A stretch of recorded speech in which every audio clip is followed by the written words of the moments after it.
আমাদের উন্নয়ন কার্যক্রমগুলো বা উন্নয়নের ইনিশিয়েটিভগুলো কেন যেন সবসময় অমানবিক, পরিবেশ বিরোধী এবং ধ্বংসাত্মক। কারণ যে ভিডিওতে যে জায়গাটা এখন দেখছেন এইখানে প্রচুর গাছপালা ছিল। আশিয়ান সিটির এই মানে যে প্রকল্প এইখানে মানে সব শেষ করে দেওয়া হয়েছে।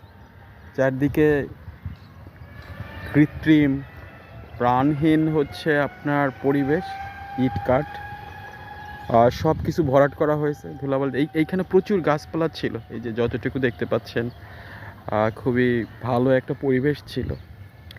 সো আমাদের আসলে মানে আমাদের বাংলাদেশ এমন একটা দেশ যেটাতে আসলে কোনোভাবে এটাকে মানে কেন যেন একটু সভ্য সমাজের অন্তর্ভুক্ত করা যায় না।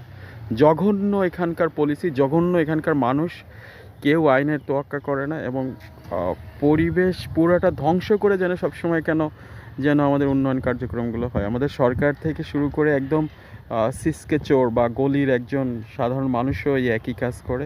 এই যে যে জায়গাগুলো দেখতে পাচ্ছেন এগুলো একসময় অনেক সুন্দর ছিল, সব শেষ করে দেওয়া হয়েছে।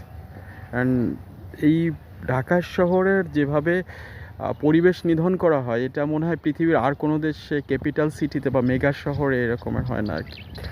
তো যাই হোক, ঢাকা শহরের কপালে দুঃখই আছে। এবং আমার কাছে আরেকটা জিনিস মনে হয় যে এই বাংলাদেশ কেন টিকে আছে, অপ্রয়োজনীয়ভাবে আমাদের এই সমাজ সভ্যতা টিকে আছে। অপ্রয়োজনীয় সংখ্যক মানুষ, অপ্রয়োজনীয় মানে নিয়ম কানুন, অহেতুক মানে সব কিছু আমার কাছে অহেতুক মনে হয়।